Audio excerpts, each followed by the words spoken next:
Programme time line सां गॾु आऊं आहियां असद मुमताज़। नाज़रीन, PDM में वाज़ह तौर ते इख़्तिलाफ़ नज़र आया आहिनि।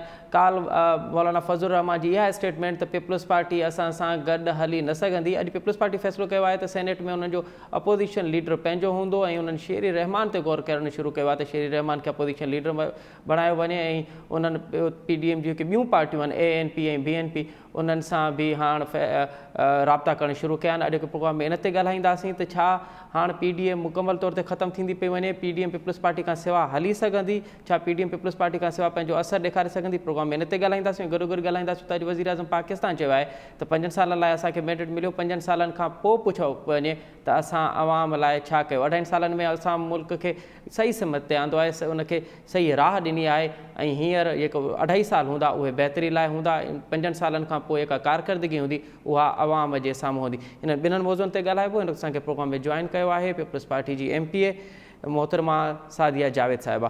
सादिया जावेद साहिबा, प्रोग्राम में खुश आमदीद। Thank U very much. अच्छा सादिया साहिबा, मौलाना साहब कह रहे हैं कि पीपल्स पार्टी हमारे साथ नहीं चल सकती। आप लोगों ने फैसला किया है कि सेनेट में आपका अपना उम्मीदवार होगा, अपोजिशन लीडर आपका अपना होगा। क्या अब ये समझा जाए कि अब पीपल्स पार्टी और PDM अलग अलग राहें अख्तियार कर चुकी हैं? बिस्मिल्लाहिर्रहमानिर्रहीम।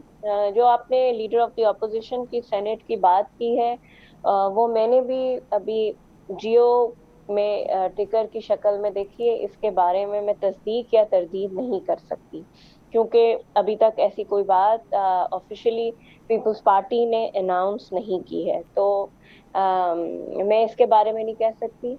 मौलाना की इज्जत और एहतराम के साथ देखिए, PDM की बुनियाद ही पाकिस्तान पीपल्स पार्टी ने रखी थी। अगर आपको याद हो तो मैरियट होटल में जो वो APC कॉल की गई थी जिसमें PDM का कयाम अमल में आया था, वो चेयरमैन बिलावल भुट्टो जरदाई साहब की दावत पर APC हुई थी। देखिए, इसमें 10 जमातें PDM का हिस्सा हैं। हर कोई अपनी राय रखता है, हर पॉलिटिकल पार्टी आजाद है, उसका एक अपना नजरिया और अपनी एक राय है। उस पे इख्तिलाफ जरूर है। इस्तीफों के मामले पर बिल्कुल इख्तिलाफ हुआ है उस दिन जो इजलास हुआ है 16 तारीख को। लेकिन इसमें ये अक्स कर लेना कि जी PDM खत्म हो गई है या PDM टूट गई है, तो जरा ये गलत सी बात लगती है। मेरा ख्याल से उस दिन जो प्रेस कॉन्फ्रेंस हुई उसमें भी ऐलान किया गया कि जो मीटिंग हुई है उसमें पीपल्स पार्टी ने टाइम मांगा है और हम उनको टाइम दे रहे हैं। मौलाना ने खुद कहा है और हम उनको टाइम दे रहे हैं और 26 मार्च का लॉन्ग मार्च मौखर किया जा रहा है, यही उन्होंने कहा था। देखिए, पीपल्स पार्टी की सेंट्रल एग्जीक्यूटिव कमेटी ने एक फैसला किया था कि हम जो है वो रिजाइन नहीं करेंगे, और वो बात जाके PDM वालों को भी ये बात पता है। तो अब भी हमने यही कहा है कि पाकिस्तान पीपल्स पार्टी की सादिया साहिबा, इस बात की ज़रा वजाहत होनी चाहिए। क्या पीपल्स पार्टी ने ये फैसला किया था कि हमने रिज़ाइन नहीं करना, या ये फैसला किया था कि रिज़ाइन बिल्कुल लास्ट में होगा? मेरा ख्याल से जो वो उसकी करारदाद है, जॉइंट डिक्लेरेशन है जी, उसमें आखिरी हरबे के तौर पर, आखिरी उसके तौर पर इस्तीफे का इस्तेमाल का जिक्र हुआ है, वो भी बवक्ते ज़रूरत। तो बिल्कुल जो इस्तीफा है। अच्छा, लेकिन सादिया साहिबा, मौलाना साहब तो कह रहे हैं कि ये कहीं पर भी फैसला नहीं हुआ था, किसी इजलास में ये नहीं कहा गया था कि इस्तीफा आखिर में होगा और इस्तीफा आखिरी तौर पे हम बम के तौर पे इस्तेमाल करेंगे। मेरे पास वो कॉपी मौजूद है जो PDM का डिक्लेरेशन है और उसमें ये बात लिखी हुई है, और उस डिक्लेरेशन में ये भी नहीं लिखा था कि जो हुकूमत के खिलाफ लॉन्ग मार्च होगी उससे पहले इस्तीफा दे दिया जाएगा, और वो अगर वो हम इस्तीफे नहीं देंगे तो उसका फायदा नहीं होगा। ये भी उस डिक्लेरेशन में फिर नहीं लिखा हुआ। अगर इस बात को मान लिया जाए तो बात ये है कि इस्तीफे के मामले पर पीपल्स पार्टी का पहले दिन से एक स्टांस है اور ہماری سینٹرل ایگزیکٹو کمیٹی کا ایک فیصلہ ہے، اس کے مطابق ہی پیپلز پارٹی فیصلہ کرے گی۔ اچھا سعدیہ صاحبہ، اور جی جی وہ تو پیپلز پارٹی کے سی کو فیصلہ کرنے۔ سعدیہ صاحبہ، پی ڈی ایم میں اختلافات استعفاؤں کے نقطے پہ تھے یا پھر جو لیڈر آف اپوزیشن ہونا ہے سینٹ میں اس کی نامینیشن پہ تھے؟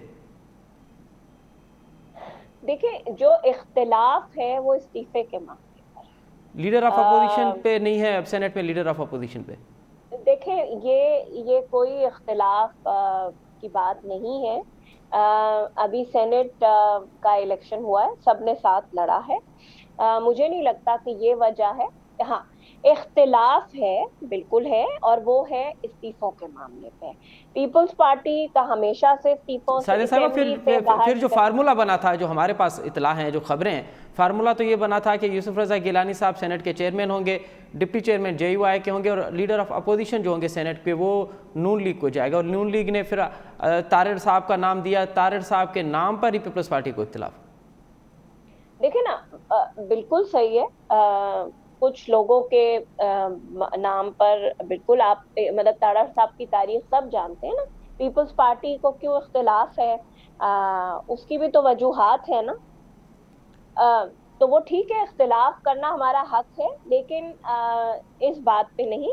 پی ڈی ایم کے اس دن کے اجلاس میں جو اختلاف رائے ہوئی ہے وہ استعفوں کے معاملے پر ہے، اور انشاءاللہ سینٹرل ایگزیکٹو تو سعدیہ کمیٹی کا صاحبہ، اجلاس ہوگا۔ اگر نون لیگ اس فیصلے میں ترمیم کرے اور کوئی دوسرا کینڈیڈیٹ لائے تو پھر کیا پیپلز پارٹی کو یا دیگر جماعتوں کو اس پہ اعتراض نہیں ہوگا، پھر اس کی حمایت کی جائے گی؟ دیکھیں، یہ تو وقت بتائے گا، کیونکہ ابھی تو یہ سب باتیں ہیں، قیاس آرائیاں ہیں نا، ٹھیک ہے، کہ اختلاف ہو گیا ہے لیڈر آف دی اپوزیشن کے نام پر۔ ٹھیک شہری رحمان صاحبہ لیڈر آف ٹھیک ہے، تو نہیں کر دیا ہے ٹھیک ہے، کہ ہم کہیں کہ جی ٹھیک ہے، اناؤنسمنٹ ہو گیا ہے، ٹھیک ہے، ہم نے ٹھیک ہے، شہری رحمان کر دیا جی جی ہے، جی۔ وہ طارڑ اچھا سعدیہ صاحب صاحبہ، آپ کتنی پر امید ہیں کہ ایک مرتبہ پھر پی ڈی ایم جو ہے وہ متحد ہوگی اور اپنی جو ایکچوئل سمت ہے اس میں دوبارہ آ جائے گی؟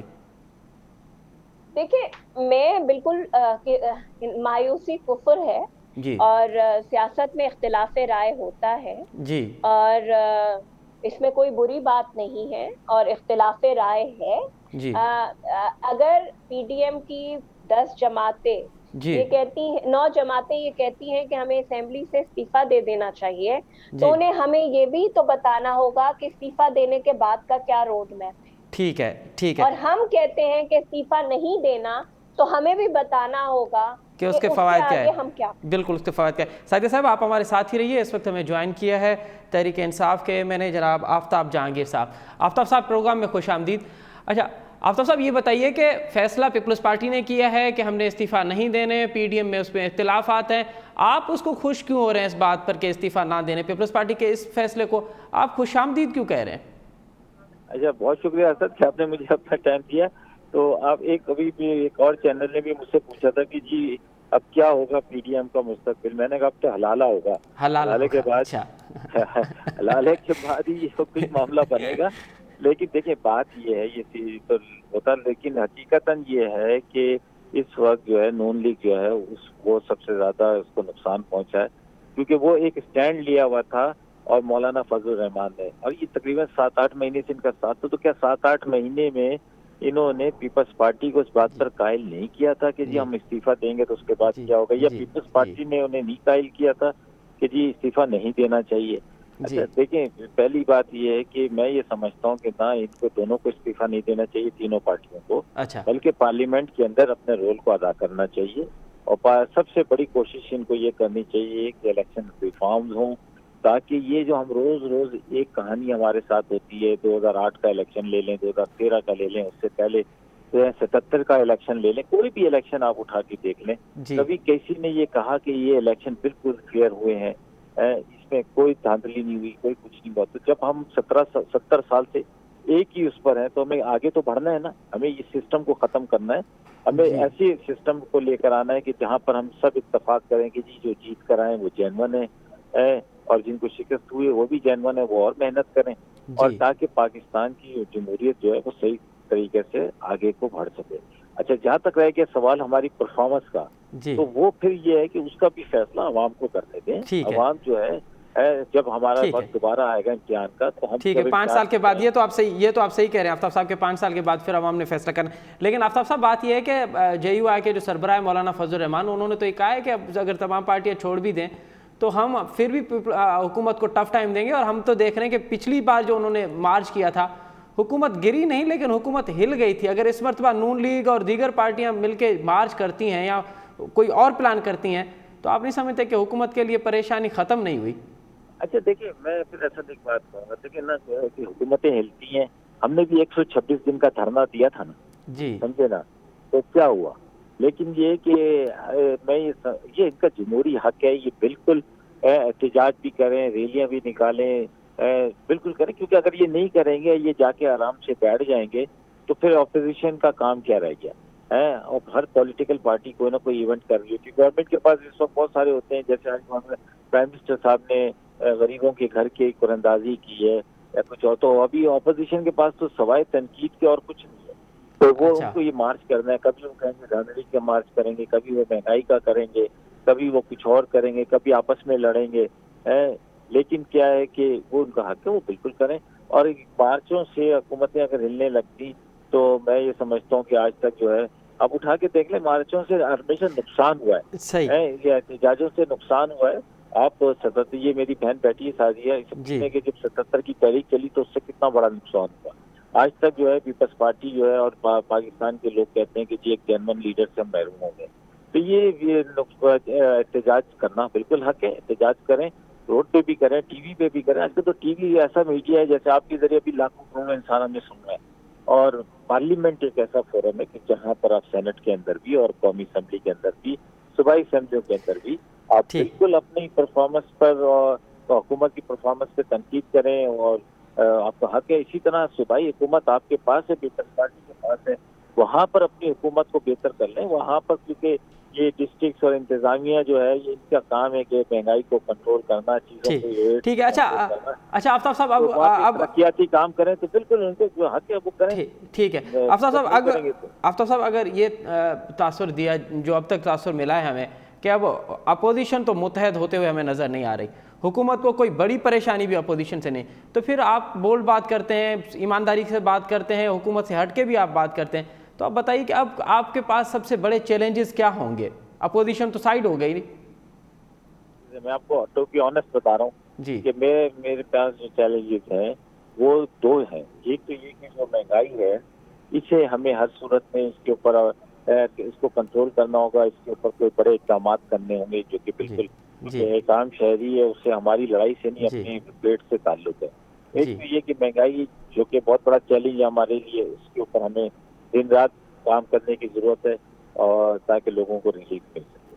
اور اس کے ساتھ ساتھ ہمیں ترقیاتی کام کرنے، کیونکہ میں اچھا شہر کراچی سے میرا تعلق ہے، اور تو وہاں کے جو مسائل ہیں وہ جو میرے پاس لوگ جب آتے ہیں، کوئی مطلب گٹر کے مسئلے، سیوریج کے مسئلے، پانی کے، گیس کے، بے شمار مسائل ہیں، ان جی میں ہمیں ترجیحی بنیادوں پر توجہ دینے کی ضرورت ہے تاکہ لوگوں کو ریلیف ملے اور مہنگائی پہ کنٹرول ہو.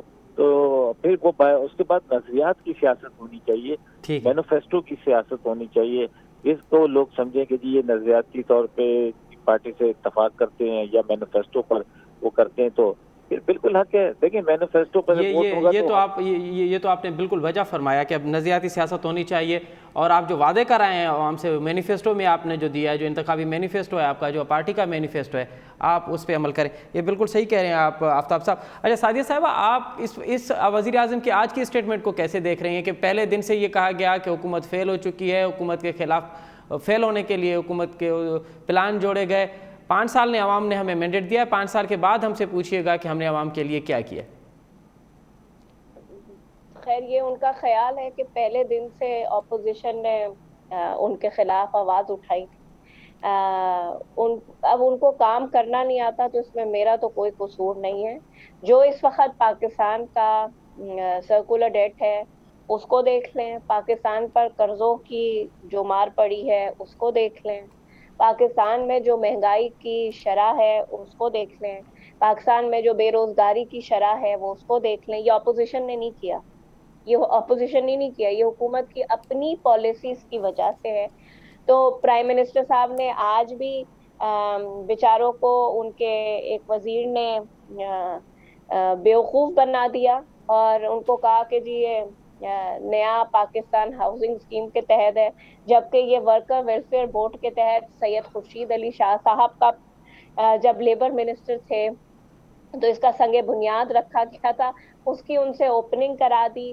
تو یہ وہ سعدیہ صاحبہ یہ پروجیکٹ ہے تو جو آپ ذوالفقار علی بھٹو نے 1971 میں شروع کیا. وہاں تقریر میں انہی سعدیہ صاحبہ وزیر صاحب نے یہ فرمایا یہ تو آپ کہ ہمیں خبر دے رہی ہیں دفعہ کہ ہو رہا ہے پاکستان میں.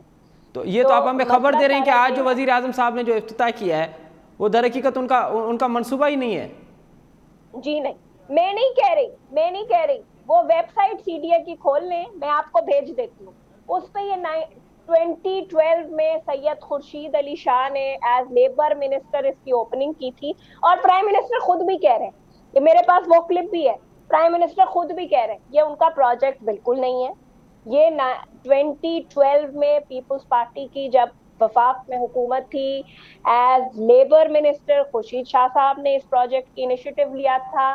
Worker welfare board Zulfiqar Ali Bhutto نے 1971 میں اس کا قیام کیا تھا, جو آج بتایا جا رہا تھا کہ جی پہلی دفعہ ہو رہا ہے.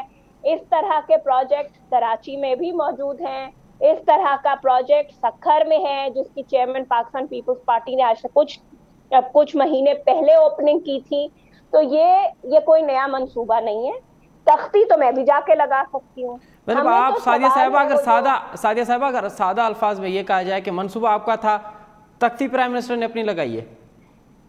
ہاں, التوا کا شکار تھا, بالکل التوا کا شکار تھا. ایک سیکنڈ سعدیہ صاحبہ, آفتاب صاحب یہ سعدیہ جاوید صاحبہ تو ہمیں کچھ اور بتا رہی ہیں کہ پلان ان کا تھا, منصوبہ ان کا تھا, تختی آج وزیر اعظم نے صرف لگائی. تو یہ ہو گیا کہ قائد اعظم نے ملک کا افتتاح کیا تھا, قائد اعظم نے ملک بنایا تھا, اور تختی آج بھائی ابھی کہہ رہی ہیں میری بہن کہ جی خورشید شاہ لیبر منسٹر تھے 2009 میں, 2009 سے 2012 میں, اچھا 2012 میں, اچھا 2012 میں لیبر منسٹر تھے, اور 2018 میں جو ہے وہ 6 سال کے بعد 6 سال تک ان کی حکومت تھی, دونوں دوستوں کی نا, دوستوں کی حکومت تھی 6 سال تک, وہ مکمل ہی نہیں ہوا منصوبہ. اب اس کو اگر مکمل کر لیا ہے تو اس کو کہیں گے یہ بہت اچھی بات ہے. اسی طرح انہوں نے کراچی کا, لیکن یہ نیا پاکستان ہاؤسنگ پروگرام یار نیا پاکستان ہے, ہم نے بنایا, ہم نے رینوویٹ کیا, اس کو خوبصورت کیا, آپ نے بیچا, ہم نے خریدا, ہم نے بنایا, ہم بنا کے ہم کہہ رہے ہیں وہ بیچے نہیں جائیں گے, وہ پراندازی کے تحت انڈسٹریل ورکر کو دیے جائیں. آپ کو میں دکھاؤں لیبر اسکوائر کراچی میں, دکھاؤں میرے حلقے کے اندر ہے وہ, جی آپ کو دکھاتا ہوں. جو ٹھٹا سے یا ادھر ادھر سے لوگوں کو نکال کے ادھر لا کے بسا دیا تھا, الاٹ کسی اور کو ہوئے تھے, پھر خالی نہیں ہوئے. ابھی بھی آ جائیں, میں آپ کو دکھاتا ہوں. کبھی اس کو کرونا سینٹر بنا دیتے ہیں, کبھی اس کو کچھ کر دیتے ہیں. اور بھائی اگر بنائے کمپلیٹ کرو, آپ کی حکومت ہے نا سندھ کے اندر, اور جن کے لیے الاٹ کیا ان کو ان کے حوالے کرو. جی ابھی سکھر میں اوپننگ ہوئی تھی نا, چیئرمین صاحب حوالے کر کے آئے, لیکن یہ آپ کا منصوبہ نہیں ہے. سعدیہ آپا مجھے اور اسد کو سکھر لے جائیں. جی ہم ضرور اس پہ ضرور کریں گے.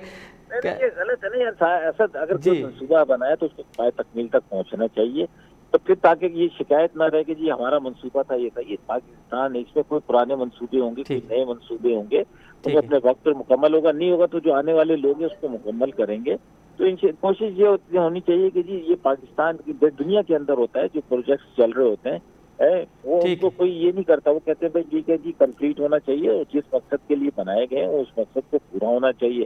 جب آپ اس کو کھنڈر بنا دیں گے تو پھر جو آئے گا, اس حکومت کی بات نہیں کر رہا ہوں, اگر ہماری جگہ کوئی اور آئے گا تو وہ اس کا کریڈٹ لے گا. کریڈٹ کو آپ کسی کو نہ دینے دیں نا, اپنی چیز کو اپنی سنبھال کے رکھیں اور اس کو کمپلیٹ کریں, تاکہ کریڈٹ ہمیشہ کے لیے آپ کے پاس چلا جائے. اب کریڈٹ جائے گا اس کو جس نے پراندازی کی ہے, جس نے الاٹ کیا, اس کو پاس جائے گا. وہ رہنے والا یہ کہے گا جی مجھے تو پرائم منسٹر عمران خان نے دیے یہ گھر.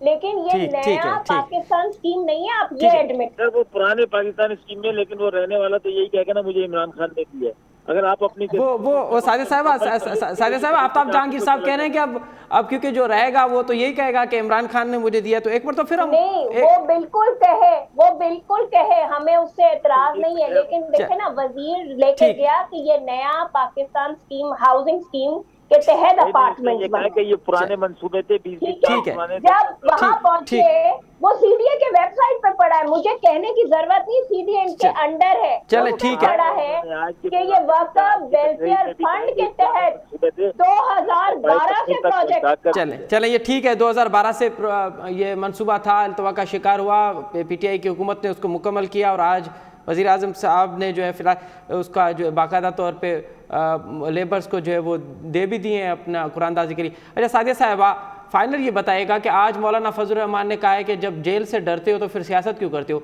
ये इसका किसके तरफ इशारा था? देखें ये तो फिर ये मौलाना से आप पूछें, लेकिन इस चीज का तो शायद पाकिस्तान में कोई भी लीडर इस बात पे तो आसिफ अली जरदारी की जेले सलासल में वो नहीं कर सकता मुकाबला। क्यों? क्योंकि 14 साल एक शख्स ने 14 साल जो कि उम्र कैद के बराबर होती है, बड़े करीबी बड़े जो उम्र कैद के बराबर होती है, तो हम तो पीपल्स पार्टी तो कम से कम जेल से नहीं डरते, हमारे कायदीन तो कम से कम जेल से नहीं डरते, क्योंकि मौलाना ने ये बात की है। तो आप मौलाना से ये सवाल। ठीक है आफ्ताब साहब, मैं आ रहा हूँ आपके पास। आफ्ताब साहब ये बताइए क्या कि अब पीडीएम चली गई, शेख रशीद साहब ने कहा है कि अब हम खुल के खेलेंगे, खुल के खेलने से क्या मुराद है? अच्छा देखिए, मैं आपको एक बात बताऊं, मतलब सीरियस बात है ये जी। हमें जो है ना अभी बयानबाजी से निकल के ना हमें कुछ ऐसे काम करने चाहिए जो आवाम की रिलीफ के लिए। ये तो ठीक है, समझे ना, हमारी अपनी तवानाई जो है वो हमने हमें मुंतखब करके भेजा है। बाखुदा मैं आपको दिल की बात बता रहा हूँ, लोगों से जो मैं बैठता हूँ, अभी भी बैठा हूँ लोगों में, वो कहते हैं आफ्ताब भाई हमने आप लोगों को इसलिए नहीं भेजा था कि आप इस किस्म के अपने जाती झगड़े लेके बैठ जाए। हमने भेजा था कि हमारे लिए, हमारे रिजल्ट के लिए, हमारी के लिए, हमारे एजुकेशन के लिए, हमारी तालीम के लिए, हमारे सेहत के लिए, हमारे जो मसाइल है उन पर आप तवज्जो दें, आप उनकी फिक्र करें। तो हमें अब चाहिए कि जी ये था बहुत बड़ा, इनको ये अपना काम करते रहे, हमें अपने काम की तरफ तवज्जो देनी है। अब 2-2.5 साल रह गए, अगर हम तवज्जो नहीं देंगे तो आवाम हमें रिजेक्ट कर देगी, अगर हम उनके हक में बेहतर काम करेंगे तो हमें आवाम दोबारा मौका दे देगी। ठीक है, बहुत शुक्रिया आफ्ताब जहांगीर साहब, सादिया जावेद साहिब, आप दोनों मौजूद मेहमानों का बहुत शुक्रिया। हिते वठूं था नंढी साई खां पोइ प्रोग्राम में ॿीहर हाज़िर थींदासीं। हज़री प्रोग्राम एक दफ़ो ॿीहर अव्हांखे भली कार, अव्हां जे हल्के में कुते ॾाण जा केस वधीक पिया अचनि, इन करे अव्हां जी सिंध असेंबली वारी जेका मेंबरशिप आहे उनखे मुअतल कयो पियो वञे। अॼु सखर हाई कोर्ट जी बेंच इहो फ़ैसिलो ॾिनो आहे, रते देरे ऐं ॼाम शुरे आहे कि MPs इलेक्शन कमीशन खे हुकुम जारी कयो आहे त इन्हनि जी मेंबरशिप मुअतल कयो वञे। 26 फरवरी ते पहिरियों हुकुम जारी कयो सखर हाई कोर्ट जी बेंच त जंहिं बि हल्के मां कुते ॾाण जा केस थींदा उन हल्के जे MPA खे मुअतल कयो वेंदो। अॼु उनजो पहिरियों हुकुमनामो जारी थियो आहे ऐं हुकुमनामे में इहो पिणु चयो वियो आहे त सेक्रेटरी सिंध असेंबली खे असां जॾहिं पहिरियों हुकुम जारी कयोसीं त छा अव्हां पंहिंजे MPs खे इहा इतलाह ॾिनी हुई त अव्हांजे केस, अव्हांजे हल्के मां अगरि कुते ॾाण जा केस दायर थींदा त अव्हांजी मेंबरशिप मुअतल कई वेंदी। इन ते प्रोग्राम में ॻाल्हाईंदासीं। इन असांखे प्रोग्राम में जॉइन कयो आहे मुल्क जे नाले वारे कानूनदान इत्तेज़ी निगार जनाब शुआब ओस्तो साहब। ओस्तो साहब प्रोग्राम में ख़ुशि आमदीद।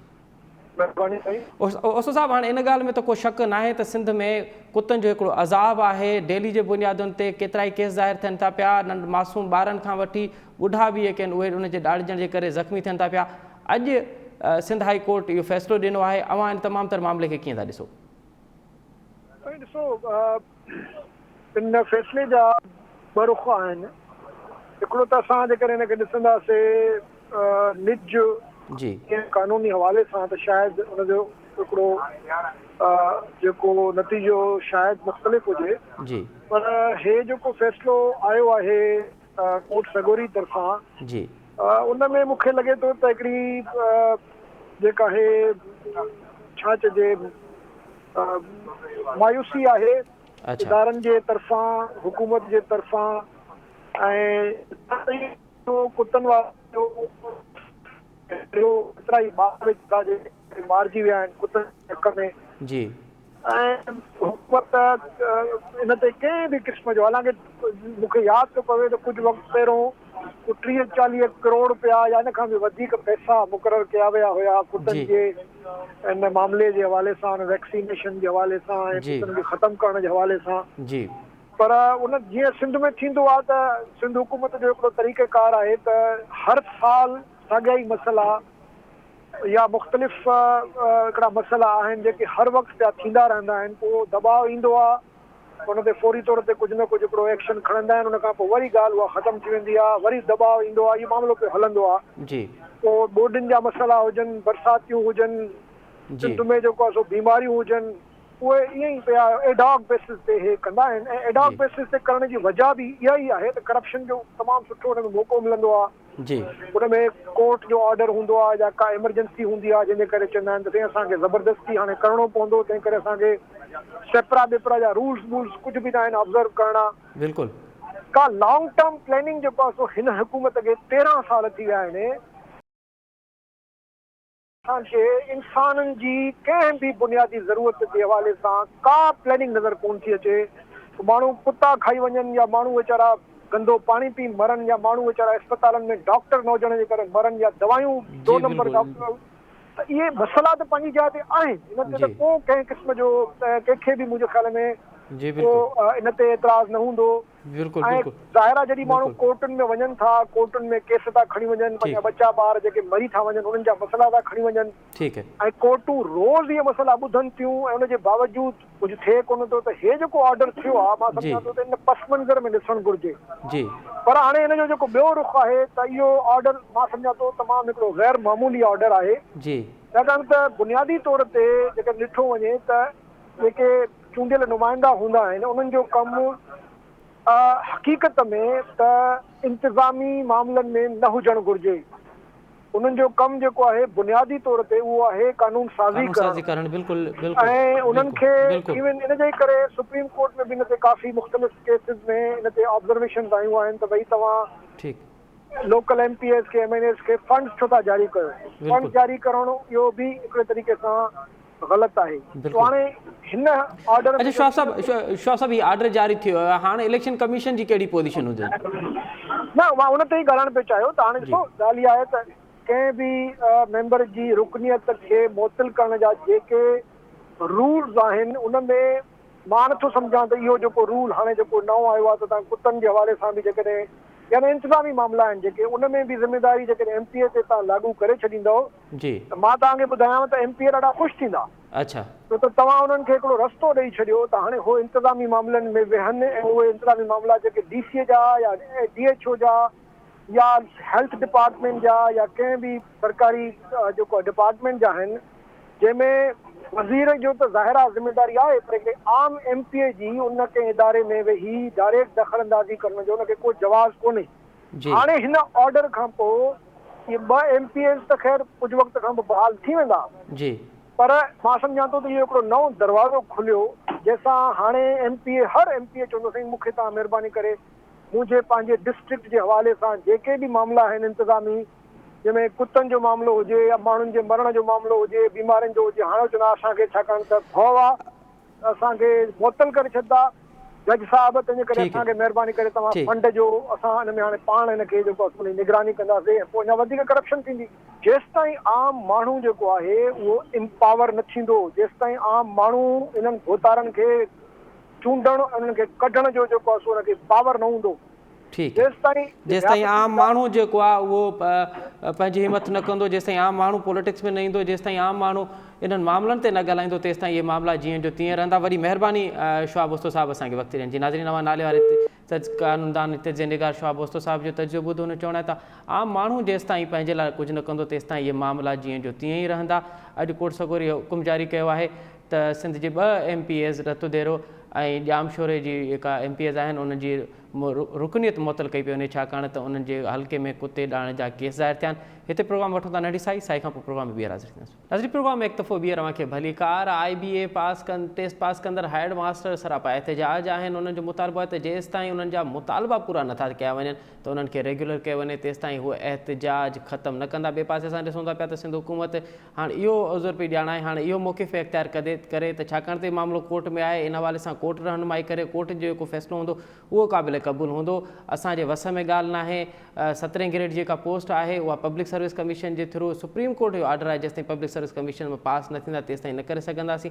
हाणे 2 ॾींहं गुज़री चुका आहिनि, अॼु 3 ॾींहं ते बि जेके हेड मास्टर आहिनि इहे सरापा एहतजाज आहिनि। डेडलॉक किथे आहे मामला कहिड़ी तरफ़ वञनि था पिया प्रोग्राम जे हिन हिसे में इन ते ॻाल्हाईंदासूं। इन ते असांखे प्रोग्राम में जॉइन कयो आहे फ़कीर सलीम गुज़िरियल 3 ॾींहंनि खां मुसलसल रिपोर्ट पियो करे इन धरणे खे ऐं इन मामलनि खां ते उनजी गहरी नज़र आहे। जॾहिं सिंध जे ॿियनि शहरनि मां बि एहतजाज पिया थियनि तॾहिं बि फ़कीर सलीम इन खे रिपोर्ट कंदो रहियो आहे, इन ते लिखंदो रहियो आहे, इन ते पंहिंजो तजुर्बो ॾींदो रहियो आहे। फ़कीर हाणे इहो ॿुधाइजो, अवां 3 ॾींहं त कराची में एहतजाज ॾिठो, उनखां पहिरियां सिंध असेंबली ॿाहिरां 3 ॾींहंनि खां एहतजाज आहिनि, उनखां पहिरियां कराची प्रेस क्लब ते इहो सरापा एहतजाज हुआ। डेडलॉक किथे आहे? हीउ मामिलो अव्हांखे हाणे काॾां वेंदे नज़र पियो अचे? हिन में जेको मेन जेको असद मामिलो आहे उहो इहो आहे त हीअ जेके IBA पास हेडमास्टर आहिनि हुननि जो हिकिड़ो मुतालबो असांखे रेगुलर कयो, पर हाणे सिंध सरकार चए थी त कोर्ट जो मैटर आहे, इन जे करे कोर्ट हिन वक़्तु जेको मैटर आहे उहो एग्ज़ैक्ट सुप्रीम कोर्ट में ही जेको हाई कोर्ट जो ऑर्डर हुयो त हिननि खे पब्लिक सर्विस कमीशन खां टेस्ट वठो, उहो सुप्रीम कोर्ट में वियल आहे। सुप्रीम कोर्ट में अञा ताईं हुनजी हेयरिंग न थी आहे। ॿिए पासे सिंध गवर्नमेंट चए थी त हाई कोर्ट जो हुकुम आहे, उन ई तहत असां हिन खे फौरी तौर ते वरी जेके पोस्टूं आहिनि उहे अपॉइंट करणा आहिनि हेडमास्टर, त उन इश्तिहार ॾिनो हुओ जेको 22 मार्च ते टेस्ट थियल हुई, पर अॼु उहा पब्लिक सर्विस कमीशन मुलतवी करे छॾी। जॾहिं गुज़िरियल ॾींहुं सईद गनी इहा प्रेस कॉन्फ्रेंस कई त हीअ जेका टेस्ट आहे इहा सुप्रीम असां हाई कोर्ट जे हुकुम ते वठी रहिया आहियूं ऐं असांजी मजबूरी आहे, उन जे करे असां हिन खे पोस्टपोन नथा करे सघूं। ऐं हीअ जेको हेडमास्टर आहिनि हिन खे जेका हाई कोर्ट जे हुकुम तहत पंहिंजी जेका रीटेस्ट ॾियणी पवंदी, उनखां पोइ जेका आहे सो ही कंफर्म थी सघंदा, अदरवाइज़ ही कंफर्म नथा थी सघनि। जॾहिं त हेडमास्टर जो चवणो त असांखे रेगुलर कयो वञे, उहो न पियो थिए सॼो मामिलो। त हाणे जेका आहे गुज़िरियल ॾींहुं जॾहिं सईद गनी जी प्रेस कॉन्फ्रेंस खां पोइ हेडमास्टर जेका प्रेस कॉन्फ्रेंस कई, उन में हुनजो चवणो हो त चलो सिंध सरकार जे करे कोर्ट जे फ़ैसिले जो इंतज़ारु करे थी, जेसि ताईं सुप्रीम कोर्ट जो फ़ैसिलो अचे असां बि असां इंतज़ारु करण जे लाइ तयारु आहियूं, पर सिंध सरकार खे घुरिजे जेको 22 तारीख़ ते टेस्ट जेका रिथियल आहे उहा मुलतवी करे।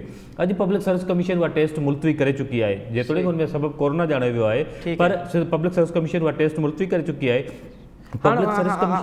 फ़कीर हाणे टेस्ट थी वई आहे मुलतवी, जेको हुननि जो पहिरियों मुतालबो हो, जवाबु सबबु कहिड़ो बि हुयो त बाबा फौरी तौर ते टेस्ट जेका आहे उहा मुलतवी थी वञे।